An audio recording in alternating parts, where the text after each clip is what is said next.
Is this the best wireless headphone under $60? I mean, it actually might be. Hey there, this episode of Some Gadget Guy is brought to you by you. Yes, viewers like you, all of the incredible people who share content across social media, and the amazing generosity of my patrons at patreon.com/SomeGadgetGuy. More info on those fantastic nerds later in the video. They could be the best. The folks at One More sent these my way to test drive and share some thoughts. These are the Sonoflow HQ31, aka the Sonoflow SE, and they're a new entry in One More's headphone lineup, arriving at a very attractive price. At least at the time I shot this video. Who knows what's going on in the world whenever you get to watch this. But I've been sporting them for a couple weeks. I took them on a road trip recently. They've been performing really well. You see, the market is scary competitive. Sub $100 Bluetooth cans are hot.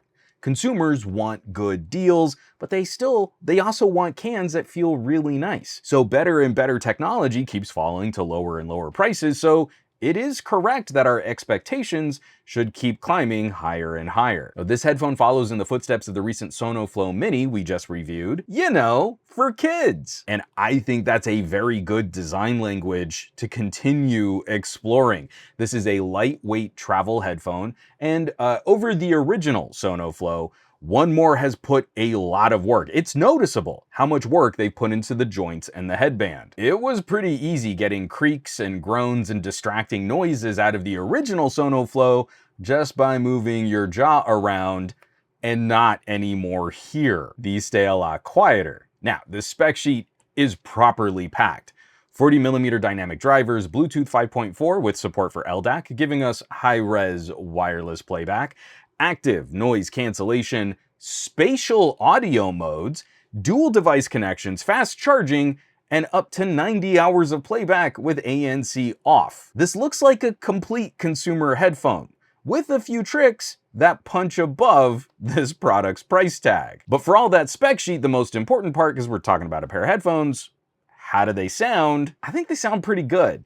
There are these certain vibes and flavors that we get from different headphone manufacturers. I've always appreciated One More's style of tuning. They deliver, well, I think they deliver a punchy, fun sound, but out of the box, they aren't aiming for the same kind of skull rumbling reputation as a company like Soundcore. This is one of my favorite styles of consumer-friendly, juicy headphones. We get a healthy amount of bass. There's good room around the mids if I'll personally always want more in the mids, and I like the presence in the highs, maybe feeling just a touch recessed, nothing too sharp or brittle, especially in pop tracks. They're just all around fun and comfy, with a little room to play. In the One More app, you get a bunch of preset tuning EQ modes. If you want to crank up more lows, it's cute. The bass mode is just a hard lift at the end of the EQ. Now, I kind of liked the deep presentation a little bit better. That same lift, but a smaller bump in the low mids.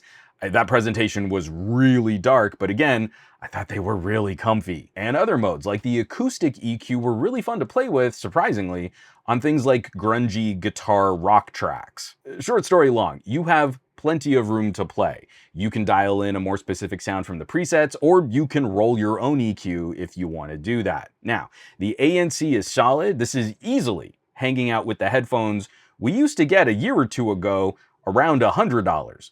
This is not going to unseat the ANC on Bose or Sony premium cans, and it's really not designed to. But it's very effective at reducing distraction around you. It doesn't horribly color the audio you're playing to reduce certain frequencies of outside noise.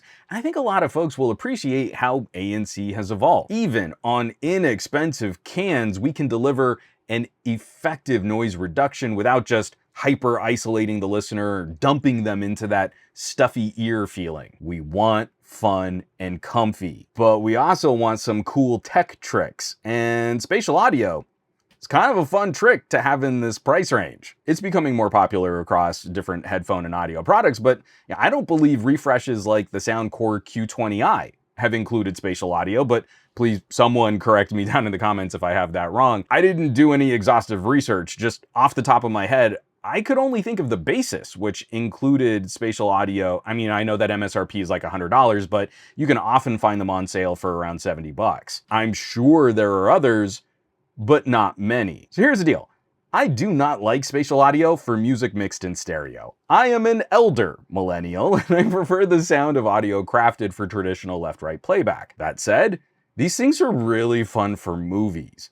I was watching Tombstone on them, and they did a surprisingly good job of panning and placing sound effects. You know, that awesome no scene at the lake, and there's this offhanded sound effect of a gun being tossed in the water, and it's clearly positioned on these. It feels like exactly where that gun would have landed looking at the screen. I do find some of the effect will get just a touch artifacty, because you have to craft a lot of reverb and echo to create that sort of spatial audio bubble. Gunshots, the way a gunshot might ring, occasionally that sounded just a little off, but that also has to be weighted against how well I know the movie Tombstone. So a part of that has to come down to, this is just gonna sound different than what I'm used to. But I did really enjoy this effect on movies. This is a really fun feature to include at this price. But of course, it would not be one of my reviews without a small concern. You eagle-eyed viewers, you might have noticed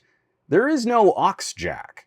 There is no way to attach a cable to hook this up to a laptop's 3.5mm headphone port. I know this is increasingly something people seem fine doing without, but even for our wireless headphones, it's still handy being able to hook up some headphones directly over a cable. On a recent road trip, we opted not to pack Lex's SonoFlow Mini, and instead we used our older Puros, primarily because we knew overall we'd probably have fewer battery issues letting her watch movies over a cable on her tablet. One less thing we needed to charge. So losing this port is a trend I am concerned about. It's such a great safety or fallback feature. You always have a way to connect and listen to anything. But unlike the SonoFlow Mini, the SE include one small trick that helps mitigate some of my concern. These will show up as a USB audio device when you plug them into a computer's USB port. So the gadgets, I think folks will primarily use something like this. You can listen over a USB cable while the headphones are also being charged. It's a bummer you can't hook up to a smaller DAC or an amp, but laptops, tablets, phones, you're gonna do just fine. So that's where we're gonna bring this plane in for a landing. I think there is a strong argument here for calling these the best wireless headphones under 60 bucks. Sure, MSRP $59.99, but they're regularly on sale for $10 less. Or at least they were when I shot this video. Hello from the past if things have changed dramatically. But joking aside, I know budgets are getting tighter and we're all looking at ways to save a little cash. So it's nice finding some options like these where I really don't think people are gonna feel any of those compromises, especially when we're comparing these against headphones that cost twice as much. One More has been a really consistent company in this space, and the SonoFlow SE continue a fantastic reputation. So I will, of course, drop some links down below this video for more information on the SonoFlow SE, where you might be able to shop these puppies online. I don't know, if you dig into those video descriptions, click on some of those links, it does help production on this channel. As always, thanks so much for watching, for subscribing to the channel, for sharing these videos.